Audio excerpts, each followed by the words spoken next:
یہ جنگ جمل بھی ہونی تھی، جنگ صفین بھی ہونی تھی، اللہ کا نظام تھا، اس میں بھی اس کی حکمتیں رحمتیں چھپی ہوئی ہیں۔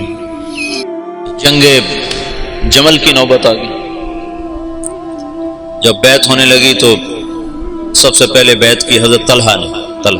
ان کا یہ ہاتھ بیکار ہو گیا تھا احد کی لڑائی میں نا، تلوار وہ تیروں کو سہتے سہتے جو اللہ کے نبی پر تیر آتا تو آگے ہاتھ کر دیتے تھے، تو سارا ہاتھ ختم ہو گیا تھا، وہ الٹے ہاتھ سے لڑتے تھے۔ اس کے بعد تو انہوں نے جب بیعت کی نا تو ایک آدمی نے کہا اوہو یہ بیعت تو ٹھیک نہ ہوگی، وہ بیکار ہاتھ سے کی نا تو انہوں نے فال لی اس سے۔ اللہ کے نبی بھی فال لیتے تھے، کَإِنَّ هَذِهِ الْبَيْعَةَ لَا تَتِمُّ، یہ کام سرے نہیں چڑھے گا۔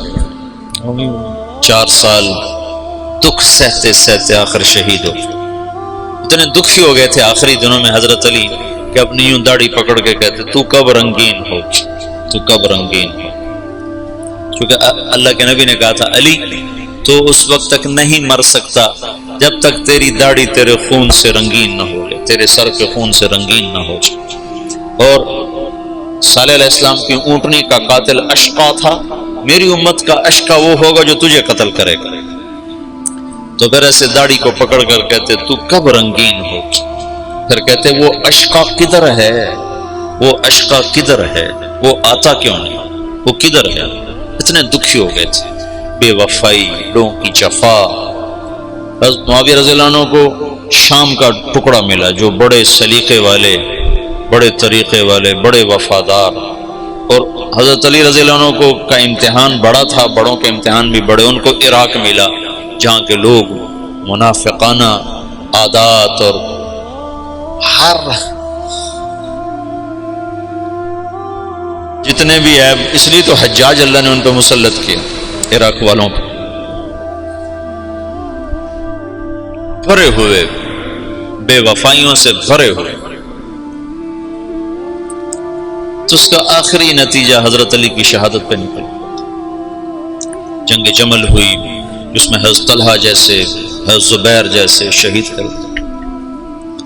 جب آپس میں ٹکرائے نا صلح ہو گئی، لیکن جو لوگ عبداللہ بن سبا کے ساتھی تھے، میں تمہیں تفصیل تو نہیں بتا رہا، صرف اشارے کر رہا ہوں، تبلیغ کا تھوڑا سا پس منظر بتانا چاہتا، دعوت کی تاریخ بتانا چاہتا۔ جب صلح ہو گئی تو رات کو انہوں نے طے کیا کہ آدھے ادھر حملہ کر دو، آدھے ادھر حملہ کر دو، جو بیچ میں فسادی تھی۔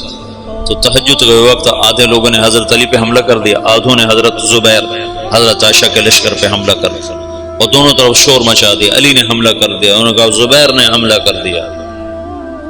تو علی کہنے لگے او ہو آئے ہائے۔ حضرت حسن جب نکلنے لگے نا اس کے لیے، عراق کے لیے، تو حضرت حسن نے کہا بابا مت نکلو ورنہ تمہاری جنگ ہو جائے گی۔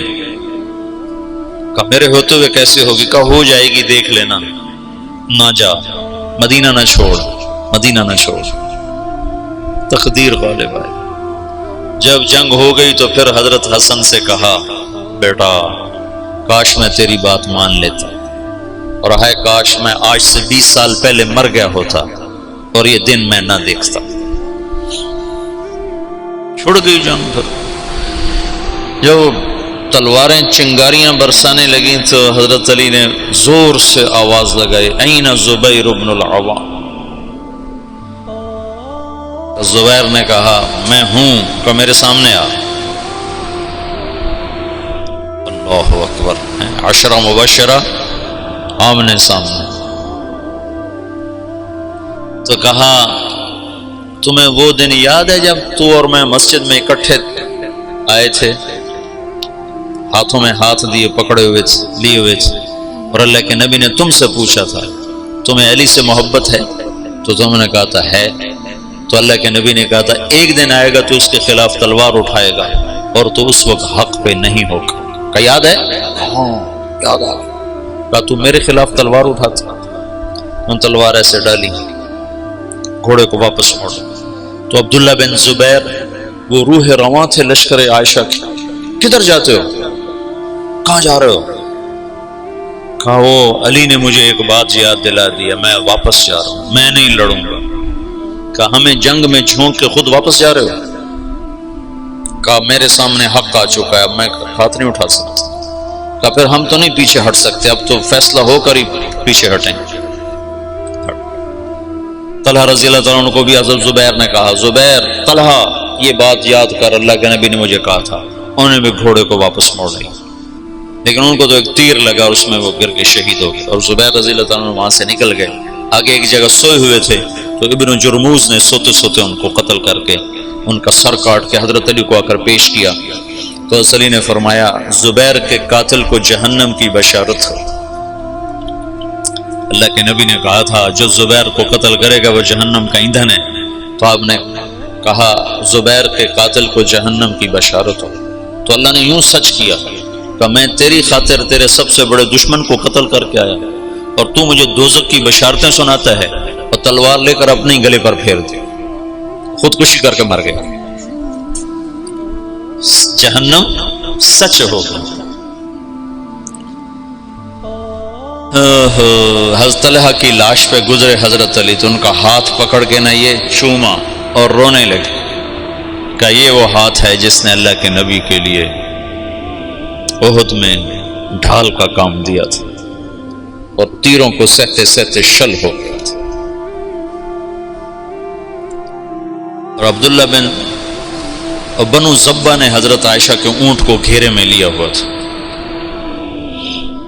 اور ایسے لوہے کی دیوار بن گئے تھے بنو زبہ کو تو حضرت عائشہ ہی بخشوا جائیں گے انشاءاللہ۔ کہتے ہیں الموت احلی عندنا من العسل نحن بنو زبة اصحاب الجمل نحن بنو الموت اذ الموت نزلی ننعبن عفان باطراف الاسل ردوا علینا شیخنا ثم بجلی۔ یہ رس پڑھ رہے تھے اور جان کی بازی لگا رہے تھے۔ ایک دفعہ ایک شخص ملنے آیا حضرت عائشہ رضی اللہ تعالیٰ عنہ سے، کہا کہاں سے ہو؟ کہا میں بنو زبہ سے ہوں۔ کہا ایک نوجوان میرے اونٹ کے پاس شعر پڑھ رہا تھا، اس کو جانتے ہو؟ کون؟ کہا وہ تو خود تو پردے میں تھے۔ کہا ایک نوجوان کے آواز آ رہی تھی، کہہ رہا تھا یا امنا خیر ام نعلم،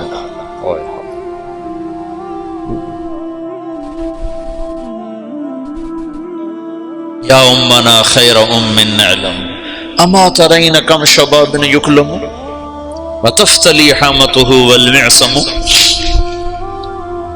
تو وہ کہنے لگا جی وہ میرا سگا بھائی تھا۔ تو عائشہ روتے روتے روتے ساری چادر آنسوں سے تر کر دی۔ تو ایسے ایسے شاہ سوار اس دن شہید ہوئے جو اکیلے اکیلے ہزاروں پر بھاری تھے طرفین سے۔ آخر میں عبداللہ بن زبیر رضی اللہ تعالیٰ عنہ نے حضرت عائشہ کے اونٹ کو پکڑا، پھر آخر تک وہ جمے، ورنہ جو آتا تھا وہ قتل ہو جاتا، یا وہ قتل ہو جاتا یا قاتل یا حملہ آور قتل ہو جاتا تھا۔ ایک دو بڑے شاہ سوار آمنے سامنے آئے، دونوں ایک ایک ہزار پر بھاری تھے، ایک ادھر ایک کے ہاتھ میں حضرت عائشہ کا اونٹ، دوسرا حضرت علی کی طرف سے، دونوں ایک دوسرے کے وار سے ایک وقت میں ختم ہو کے گر گئے۔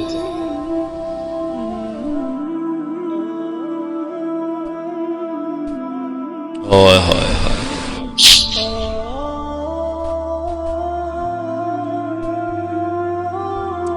پھر وہ آخر حضرت علی نے کہا اونٹ کو گراؤ ورنہ جنگ ختم نہیں ہوگی، اونٹ کو گراؤ۔ پھر انہوں نے اونٹ پر وار کیے، اونٹ گرا۔ جو دور کے لوگ تھے انہوں نے وہ کو تحقیق پھر تھوڑے ہوتے، ان کو ہو حضرت اما عائشہ تو شہید ہو گئی، بس وہ ایسے دل برداشتہ ہوئے کہ پھر میدان چھوڑ دیا۔ تو حضرت علی نے فرمایا کوئی کسی کے پیچھے قتل کے لیے نہ بھاگے، مال غنیمت کے طور پر مال نہ لوٹا جائے۔ تو محمد بن ابو بکر حضرت عائشہ کے بھائی، اسماء بنت عمیس کے بیٹے، وہ حضرت علی کی طرف سے تھے۔ تو جب اونٹ گرا تو وہ بھاگ کر آئے، انہوں نے جلدی سے اندر ہاتھ ڈالا۔ تو بہن ہے کہ پتہ کرنے کے لیے کہ خیریت تو ہے۔ اما عائشہ کو تو نہیں پتا کہ یہ ہاتھ کون کس کا ہے، محرم ہے غیر محرم ہے، کہ کون ہے حرم رسول کی طرف ہاتھ بڑھانے والا، اللہ اسے آگ میں جلا دے۔ وہ میں تیرا بھائی ہوں محمد کا، ہو گیا جب مصر پر حضرت معاویہ رضی اللہ تعالیٰ نے چڑھائی کی تو اس وقت محمد بن ابی بکر یہ مصر کے گورنر تھے حضرت علی کی طرف سے، تو ان کو شکست ہوئی اور یہ بھاگے اور پھر پکڑے گئے، تو ان کا پیاس سے برا حال تھا، زبان نکل رہی تھی، کہنے کہ مجھے پہلے پانی پلاؤ پھر قتل کرنا۔ تو حضرت معاویہ کے لشکر کے امیر نے کہا عثمان کو تم نے پیاسا مارا، یہ حضرت عثمان کے قاتلوں میں شریک تھے۔ محمد بن ابی بکر آ کر ایسے داڑھی پکڑی، حضرت عثمان کی داڑھی کو یہاں سے پکڑ کے یوں جھٹکا دیا، تو انہوں نے کہا تیرا باپ تو اس داڑھی کی بڑی قدر کرتا تھا۔ تو ایسی شرم آئی کہ واپس چلے گئے، بس اس کے بعد حصہ نہیں لیا، لیکن بس داڑھی پکڑنا ہی کافی ہو گیا تھا۔ تو انہوں نے کہا عثمان کو پیاسا مارتے ہو، خود پانی مانگتے ہو، کہ تمہیں اسی پیاسا قتل کروں۔ معاویہ بن خدیج ایسے کوئی امیر کا نام تھا، مجھے پورا نام یاد نہیں ہے، ذہن سے نکل گیا، قتل کیا۔